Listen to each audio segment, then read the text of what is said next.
మంచిది ప్రియులారా, దేవుని వాక్యంలోకి వెళ్దాము.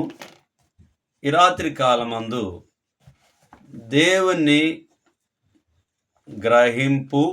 గ్రహించు అనే అంశం ద్వారా మనం నేర్చుకుందాము. దేవుని గ్రహించు అనే అంశం ద్వారా మనం ఈ రాత్రి కాలమందు నేర్చుకుందాం. ఈ రాత్రి కాలమందు మనం నేర్చుకునేటటువంటి పాఠంలో భాగాన్ని మనం ఆలోచన చేస్తే, ఎక్కువగా మనకు మానవులు గ్రహించేటటువంటి విషయాన్ని, గ్రహింపలేనటువంటి విషయాన్ని బట్టి దేవుని వాక్యాన్ని రాసి ఉంచబడి ఉంటూ ఉన్నది. కాబట్టి అందులో భాగంగానే మనం ఈ రాత్రి కాలమందు దేవుని వాక్యాన్ని జ్ఞాపకం చేసుకుందాం. దేవుని వాక్యాన్ని జ్ఞాపకం చేసుకొని ముందుకు మనము కొనసాగుదాం. దేవుని వాక్యంలో ఉన్నటువంటి భాగాలను ద్వితీయోపదేశ కాండము 29వ అధ్యాయము, ద్వితీయోపదేశ కాండము 29వ అధ్యాయము 4వ వచనాన్ని చూద్దాం. 4వ వచనాన్ని చూద్దాం. అయినను గ్రహించు హృదయమును, చూచు కన్నులను, విను చెవులను యెహోవా నేటి వరకు మీకు ఇచ్చి ఉండలేదు. 2వ వచనం నుంచి చూసినప్పుడు, మోషే ఇశ్రాయేలీయులనందరినీ పిలిపించి వారితో ఇట్లా నేను, యెహోవా మీ కనుల ఎదుట ఐగుప్తు దేశమున ఫరోకును అతని సేవకులందరికీ అతని సమస్త జనమునకును చేసినదంతయు అనగా ఆ గొప్ప శోధనలను, సూచక క్రియలను, మహత్కార్యములను మీరు కన్నులారా చూచితిరి. అయినను గ్రహించు హృదయమును, చూచు కన్నులను, విను చెవులను యెహోవా నేటి వరకు మీకు ఇచ్చి ఉండలేదు. ఈ మాటను మనం ఆలోచన చేస్తే, మోషే గారు సెలవిస్తున్నటువంటి మాటను గుర్తు చేస్తున్నది. మరి 29వ అధ్యాయంలో ప్రాముఖ్యంగా మనకు గమనించినప్పుడు, 1వ వచనం నుంచి 9 వచనాల వరకు చూస్తే అనుసరించుటకు ఉపదేశము అయి ఉన్నది. అనుసరించుటకు ఉపదేశమై ఉన్నది. దేవుని వాక్యానుసారాన్ని అనుసరించడానికి దేవుని యొక్క ఉపదేశమై ఉంటూ ఉన్నది. ఈ మొట్టమొదట దేవుడు చేసిన కార్యాలను, ఘనకార్యాలను, గొప్ప కార్యాలను చూచి కూడా చూడనట్టుగా, గ్రహింపలేనటువంటి వారిగా ఉంటూ ఉన్నారనేటటువంటి విషయాన్ని మోషే గారు మనకు గుర్తు చేస్తూ ఉంటూ ఉన్నారు. కాబట్టి ప్రియమైనటువంటి వారలారా, మనం కూడా మనకు దేవుడు చేసేటటువంటి కార్యాలను చాలా వరకు నిర్లక్ష్య ధోరణితో మనము చాలాసార్లు ఉంటాం. 9వ వచనాన్ని చూస్తే, కాబట్టి మీరు చేయనదంతయు చక్కగా జరుగునట్లు ఈ నిబంధన వాక్యములను అనుసరించి నడుచుకొనవలెను. దేవుని మాటలను అనుసరించి నడుచుకోవడము మంచిది అని చెప్పి గుర్తు చేయబడుతూ ఉంటూ ఉన్నది.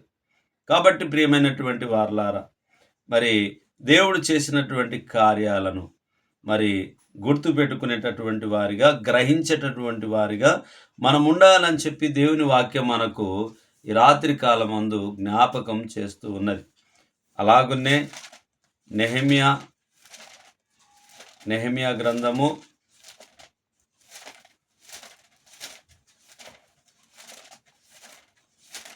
8వ అధ్యాయము 8వ వచనం నుంచి 12వ వచనం వరకు మనం చూద్దాం.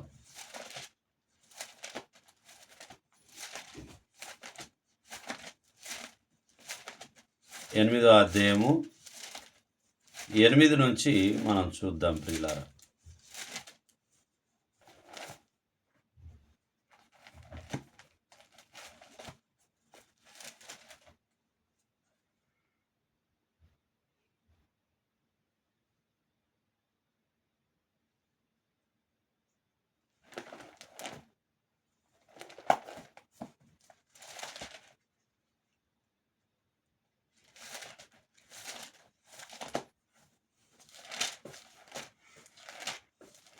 నెహెమ్యా గ్రంథము 8వ అధ్యాయము, క్షమించండి లేట్ అయింది. 8వ అధ్యాయము 8 వచనాన్ని నుంచి చూసినప్పుడు, ఇటువలనే వారు దేవుని గ్రంథమును స్పష్టముగా చదివి వినిపించి జనులు బాగుగా గ్రహించునట్లు దానికి అర్థము చెప్పిరి. జనులందరూ ధర్మశాస్త్ర గ్రంథపు మాటలు విని వేడువ మొదలుపెట్టగా అధికారి అయిన నెహమియయు యాజకుడును శాస్త్రియు నగు ఎజ్రాయును జనులకు బోధించు, లేవీయులను మీరు దుఃఖపడవద్దు, ఏడవవద్దు, ఈ దినము మీ దేవుడైన యెహోవాకు ప్రతిష్ఠిత దినమని జనులతో చెప్పిరి. మరియు అతడు వారితో ఇట్లనెను, పదండి, క్రొవ్విన మాంసము భక్షించుడి, మధురమైన దాన్ని పానము చేయుడి. ఇదివరకు తమ కొరకు ఏమీ సిద్ధము చేసుకొనని వారికి పంక్తులు పంపించుడి. ఏలయనగా ఈ దినము మన ప్రభువునకు ప్రతిష్ఠితమాయెను. మీరు దుఃఖపడకుడి, యెహోవా యందు ఆనందించుట వలన మీరు బలమొందుదురు. అలాగున లేవీయులు జనులందరినీ ఓదార్చి, మీరు దుఃఖము మానుడి, ఇది పరిశుద్ధ దినము, మీరు దుఃఖపడకూడదని వారితో అనిరి. 12వ వచనం. ఆ తర్వాత జనులు తమకు తెలియజేయబడిన మాటలన్నిటినీ గ్రహించి తినుటకును త్రాగుటకును లేని వారికి పలహారములు పంపించుటకును సంభ్రముగా ఉండుటకును ఎవరి ఇండ్లకు వారు వెళ్ళిరి. ఇక్కడ మరి 8వ వచనం చూస్తే, మరి ఇటువలనే వారు దేవుని గ్రంథమును స్పష్టముగా చదివి వినిపించి జనులు బాగుగా గ్రహించినట్లు దానికి అర్థము చెప్పిరి. మరి ఈ యొక్క నెహెమ్యా గ్రంథంలో 8వ అధ్యాయంలో మనము ముఖ్యమైనటువంటి ఆలోచన చేస్తే, తమ పద్ధతి ప్రకారము ధర్మశాస్త్ర పుస్తకమును చదివి వినిపించుట, అలాగునే గ్రహించుట గురించి కూడా ఈ లేఖనము గుర్తు చేయబడుతూ ఉన్నది. కాబట్టి ప్రియమైనటువంటి సహోదరులారా, దేవుని వాక్యాన్ని చదవడము, వినిపించడము, గ్రహించడము మనము చేయాల్సినటువంటి ప్రాముఖ్యమైనటువంటి పని అయి ఉంటున్నదని చెప్పి దేవుని వాక్యం మనకు తేటగా గుర్తు చేయబడుతూ ఉన్నది. ఏబు గ్రంథానికి వెళ్దాము.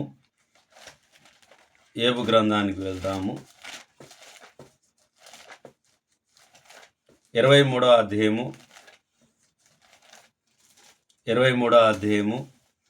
5వ వచనాన్ని మనం చూద్దాము. ఆయన నాకు ప్రత్యుత్తరముగా ఏమి పలుకునో అది నేను తెలుసుకొందును.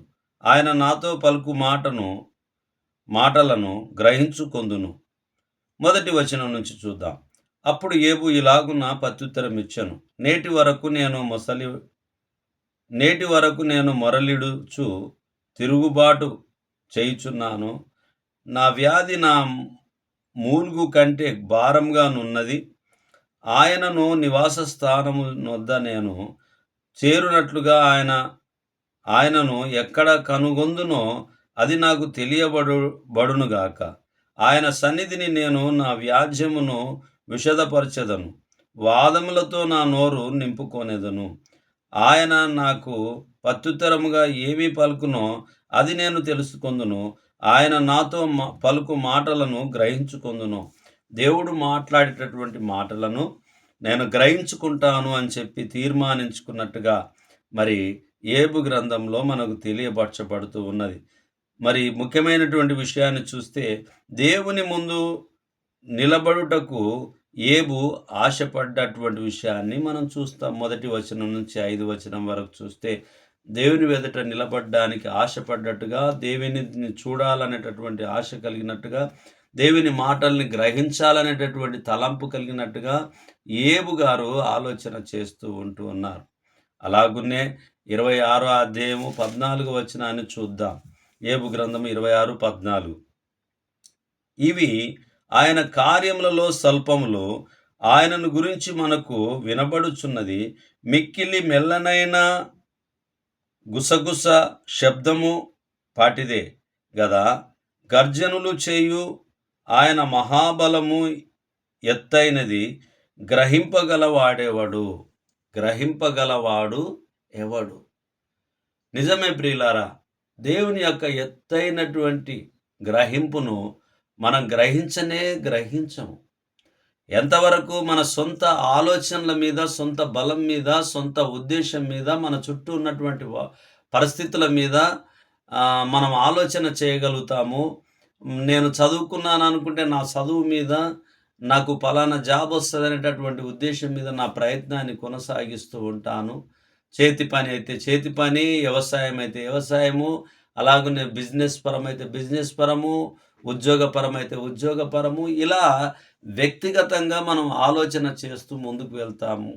అందుకనే ఇక్కడ రాయబడిన మాటను మనం గుర్తు చేస్తే, గ్రహింపగలవాడెవడు అని చెప్పి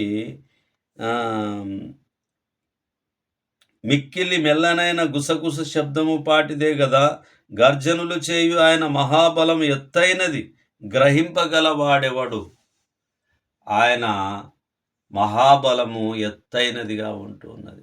దానిని గ్రహించడానికి మానవులకు సాధ్యము కాదు. గ్రహించగలిగినటువంటి వాడు ఎవరు అని చెప్పి యోబు గారు గుర్తు చేస్తూ ఉన్నారు ప్రియులారా.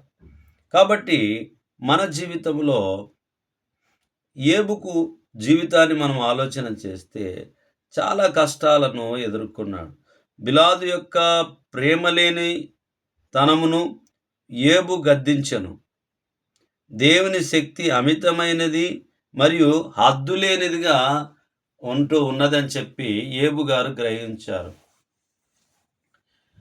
నీ ప్రేమ ఎంతో ఎంతో మధురం, యేసు నీ ప్రేమ ఎంతో ఎంతో మధురం, యేసయ్యా నీ ప్రేమ మధురాది మధురం, యేసయ్యా నీ ప్రేమ మధురాది మధురం, నీ ప్రేమ ఎంతో ఎంతో మధురం, తల్లి కుండునా నీ ప్రేమ, సొంత చెల్లి కుండునా నీ ప్రేమ, అన్నకుండునా నీ ప్రేమ, సొంత తమ్ముని కుండునా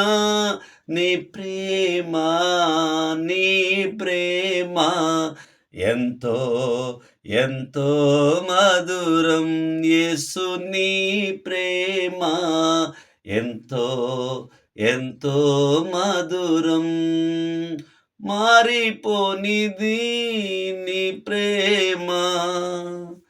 ఆయన ప్రేమ చాలా ఎత్తైనదిగా ఉంటూ ఉన్నది. మనం అందులో చాలా చిన్న జీవులలో చిన్న జీవిలాగా, చిన్న పురుగు లాంటి వాళ్ళం, చాలా చిన్నగా, చాలా చిన్న వాళ్ళం మనం దేవుని దృష్టిలో. ఆయన దయదలిసి మనల్ని నేల మట్టితో తీసి మరి జీవవాయువు ఊదిండు కాబట్టి మనలో ఆయన జీవవాయువు ఉంది. మనం జీవాత్మగా బ్రతికి భూమి మీద తిరుగులాడుతున్నాము. కానీ ఆయన దయ లేకపోతే మనం గ్రహించలేము అనేటటువంటి విషయాన్ని మనం జాగ్రత్తగా పరిశీలన చేస్తూ ఉన్నాం. గ్రహించుట మరి మనం నేర్చుకోవాలి, తెలుసుకోవాలి దేవుని వాక్యం ద్వారా ప్రియులారా. అలాగున్నే 37వ అధ్యాయం యోబు గ్రంథము 37వ అధ్యాయము 5వ వచనాన్ని మనం చూద్దాం. దేవుడు ఆశ్చర్యముగా ఉరుము ధ్వని చేయును, మనము గ్రహింపలేని గొప్ప కార్యములను ఆయన చేయును. మొదటి వచనం నుంచి చూసినప్పుడు, దీనిని బట్టి హృదయము వణుకుచున్నది, దాని స్థలంలో నుండి అది కదిలింపబడుచున్నది. ఆయన స్వరగర్జనమును వినుడి, ఆయన నోట నుండి బయలువెళ్ళు ధ్వని నాలకించుడి. ఆకాశ వైశాల్యమంతటి క్రింద ఆయన దాని వినిపించును. భూమ్యంతముల వరకు తన మెరుపును కనబడజేయును. దాని తరువాత ఉరుముధ్వని గర్జించును. ఆయన తన గంభీరమైన స్వరంతో గర్జించు. ఆయన ధ్వని వినబడినప్పుడు ఆయన మెరుపును నిలిపి వేయడు. దేవుడు ఆశ్చర్యంగా ఉరుముధ్వని చేయును. మనము గ్రహింపలేని గొప్ప కార్యములను ఆయన చేయును. అవును ప్రియమైనటువంటి వారలారా, ఈ తన మహోన్నత కార్యముల నిమిత్తము దేవునికి భయపడి ఉండవలెననేటటువంటి విషయాన్ని ఏబు గారు గ్రహించి ఉంటున్నారు. అందుకనే తన ఉద్దేశాన్ని, దేవుని యొక్క ప్రణాళికను ఇక్కడ గుర్తు చేస్తూ ఉంటున్నాడు. ఏమిటి అని అంటే, దేవుని చిత్తం జరిగించేటటువంటి వారిగా మనం ఉండాలని చెప్పి గుర్తు చేస్తూ ఉంటున్నాడు. ఏబు గ్రంథము 28వ అధ్యాయము 23వ వచనాన్ని చూద్దాం.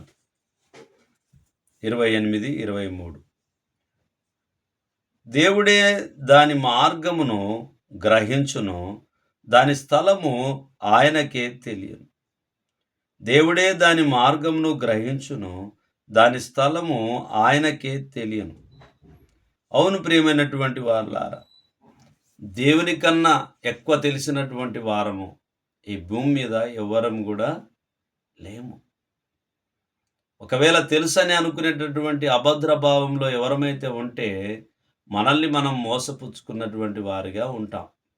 కాబట్టి ప్రియమైనటువంటి సహోదరులారా, వాక్యాన్ని ఎందుకొరకు మనం వినాలి, ఎందుకొరకు మనం గ్రహించాలి, ఎందుకొరకు మన చేతులతో తాకాలి, మన కంటితో చూడాలి, మన నోటితో పలకాలి, ఎందుకొరకు అని అంటే, ఈ మాటలన్నీ కూడా ఏదో ఒక రోజు ఏదో ఒక సందర్భంలో దేవుడు మనల్ని ప్రయోజనకరంగా మార్చుకోవడానికి, వాడుకోవడానికి, తన పనిలో నడిపించుకోవడానికి, తన చిత్తాన్ని జరిగించుకోవడానికి ఆయన పురికొల్పి మనల్ని నడిపిస్తూ ఉన్నాడనేటటువంటిది గమనించాలి. అది తెలియక చాలామంది కూడా గ్రహించలేకపోతూ ఉంటారు. ఎందుకు అని అంటే, ఈ కాలంలో గ్రహింపు అనేటటువంటిది మర్చిపోతూ ఉంటున్నారు. అలా మర్చిపోకూడదు అనేటటువంటి విషయాన్ని గుర్తు చేస్తూ ఉన్నది. మరి దేవుడే దాని మార్గమును గ్రహించును, దాని స్థలము ఆయనకే తెలియను. 24. ఆయన భూమ్యంతముల వరకు చూచుచున్నాడు. ఆకాశం క్రింద దాని అంతటిని తెలుసుకొనుచున్నాడు. గాలికి ఇంత బరువు ఉండవలెనని ఆయన నియమించినప్పుడు, ప్రమాణమును బట్టి జలములకు ఇంత కొలత అని ఆయన వాటిని కొలిచి చూచినప్పుడు, వర్షమునకు కట్టడ నియమించినప్పుడు, ఉరుములతో కూడిన మెరుపునకు మార్గము ఏర్పరిచినప్పుడు, ఆయన దాని చూచి బయలుపరచెను, దానిని స్థాపన చేసి దాని పరిశోధించెను. మరియు యెహోవా యందలి భయభక్తులే జ్ఞానమనియు, దుష్టత్వం విడుచుటయే వివేకమనియు ఆయన నరులకు సెలవిచ్చెను. మనం ఇవన్నీ గ్రహించాలి అని అంటే మనం దేవుని వాక్యాన్ని గ్రహించాలి. ఇవి తెలుసుకోవాలి అని అంటే దేవుని వాక్యాన్ని మనం తెలుసుకోవాలి, గ్రహించాలి, వినాలి, విశ్వసించాలి, గ్రహించాలి, ఎంబడించాలి అనేటటువంటిది చాలా ముఖ్యమైనటువంటిది పరిశుద్ధ గ్రంథంలో మనకు తెలియపరచబడుతూ ఉంటున్నది ప్రియులారా. అలాగున్నే 38వ అధ్యాయము 18వ వచనాన్ని చూద్దాం. ఏబు గ్రంథం 38, 18. భూమి వైశాల్యత ఎంతో నీవు గ్రహించితివా? నీకేమైనా తెలిసిన ఎడల చెప్పుము. వెలుగు నివసించు చోటునకు పోవు మార్గమేది? చీకటి అను దాని ఉనికి పట్టు ఏది? దాని సరిహద్దునకు నీవు వెలుగును కొనిపోవుదువా? దాని గృహమునకు నీవు త్రోవలను నీవెరుగుదువా? ఇదంతయు నీకు తెలిసి ఉన్నది కదా. నీవు బహురుద్ధుడవు, నీవు అప్పటికి పుట్టి ఉంటివి. నీవు హిమము యొక్క నిధులలోనికి చొచ్చితివా? ఆపత్కాలం కొరకు, యుద్ధము కొరకును, యుద్ధ దినము కొరకును నేను దాచి ఉంచి వడగండ్ల నిధులను నీవు చూచితివా? ఇక్కడ మనం ఆలోచన చేసినప్పుడు 18వ వచనం చూసినప్పుడు, భూమి వైశాల్యత ఎంతో నీవు గ్రహించితివా? నీకేమైనా తెలిసిన ఎడల చెప్పుము.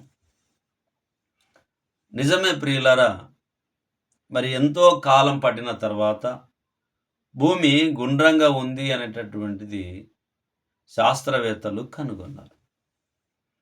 దేవుడు పరిశుద్ధ గ్రంథంలో, లేఖనంలో రాసిపెట్టినటువంటి విషయాన్ని ప్రతిదాన్ని నియమించిండు, మానవుని నిర్మించిండు. ప్రతిదాన్ని నియమించిండు, మానవుని నిర్మించిండు. మరి గ్రహించడానికి మానవుని శక్తి చాలడం లేదు అని చెప్పి ఏబు గారు గుర్తు చేస్తూ ఉన్నారు. అంతవరకు మనం చేయగలమా అనేటటువంటి ఉద్దేశాన్ని ఆయన తెలియజేస్తున్నాడు. భూమి వైశాల్యత ఎంతో నీవు గ్రహించితివా? నీకేమైనా తెలిసి ఉన్నాయో చెప్పము. అంటే వాటి యొక్క కొలతను, కొలమానాన్ని మనము ఈ రోజుల్లో మరి ఇప్పటికి కూడా ఏదైనా, ఎవరైనా, ఎంత గొప్ప వాళ్ళైనా కూడా ఇంకా ఒక కన్ఫ్యూజన్గా, ఇంకా ఒక వెలితిగానే విషయాలు చెప్తున్నారు, పరిశోధన చేస్తూ ఉన్నారు. ఇంకా గ్రహింపు పూర్తి కాలేదు అనేటటువంటిది గుర్తు చేయబడుతూ ఉంటున్నది. కాబట్టి ప్రియమైనటువంటి సహోదరి సహోదరులారా, ఈ రాత్రి కాలమందు వాక్యాన్ని వింటున్నటువంటి మనము మన ఉద్దేశాలను, మన ఆలోచనలను దేవుని ఎదుట మనం ఉంచేవారిగా ఉండాలి. ఎఫెసీయులకు రాసిన పత్రిక 5వ అధ్యాయము 17వ వచనాన్ని మనం చూద్దాం. ఎఫెసీయులకు రాసిన పత్రిక 5వ అధ్యాయము 17వ వచనాన్ని మనం చూద్దాం.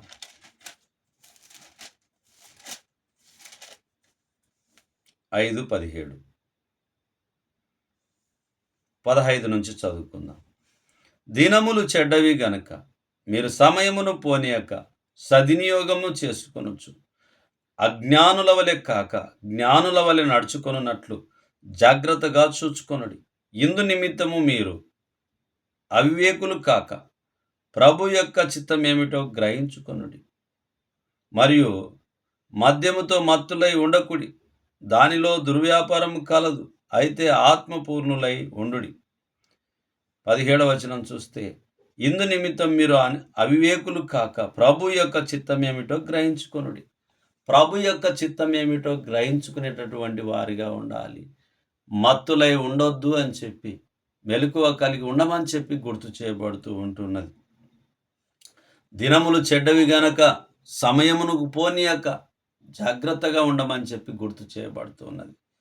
మనం గ్రహించుకోవడానికి మరి దేవుని యొక్క ప్రేమ మనకు చాలా అవసరమై ఉంటున్నది. చాలా చాలా అవసరమై ఉంటుంది, పరిపూర్ణంగా అవసరమై ఉంటూ ఉన్నది. ఆయన ప్రేమామయుడు కాబట్టి ఆయన ప్రేమను మనం ఈ లోకంలో ప్రకటిస్తూ, వెల్లడిస్తూ, గ్రహిస్తూ, ఎంబడిస్తూ ముందుకు కొనసాగడమే మన యొక్క బాధ్యత అయి ఉంటూ ఉన్నది. చిన్ని ప్రార్థన చేసుకొని మరి ఈ యొక్క వాక్య భాగాన్ని మనం ముగించుకొని మళ్ళీ 2వ భాగంలోకి, వాక్యంలోకి వెళ్దాం. మహోన్నతుడా, మహాగణుడా, పరిశుద్ధుడా, మీ పరిశుద్ధమైన నామాన్ని బట్టి మీకు వందనాలు చెల్లించుకుంటున్నాం నాయన. ఈ రాత్రి కాలమందు దేవుని గ్రహించు అనేటటువంటి అంశం ద్వారా మేము నేర్చుకోబోయేటటువంటి విషయాలను మా హృదయంలో మీరు భద్రపరచండి, జ్ఞాపకంలో ఉంచండి. మా నాలుక మీద నాయన మీరు స్థిరపరచండి. ఆ మాటలను జ్ఞాపకం చేసుకొని అనేక చోట్ల బోధించేటప్పుడు నాయన మేము మంచి మాటలు, మీ మాటల్ని అన్నిటినీ మేము ఇతరులతో పంచుకునేటటువంటి జ్ఞాపక శక్తిని, గ్రహించే శక్తిని మాకందరికీ అనుగ్రహించమని, వాక్యాన్ని వీక్షిస్తున్న మా ప్రియులందరినీ, వారి కుటుంబాలను దీవించి ఆశీర్వదించమని ఈ మనవులు నజరేయుడైన యేసు నామంలో ప్రార్థించుచున్నాము తండ్రి. ఆమేన్. అందరికి ప్రభు నామమున వందనాలు.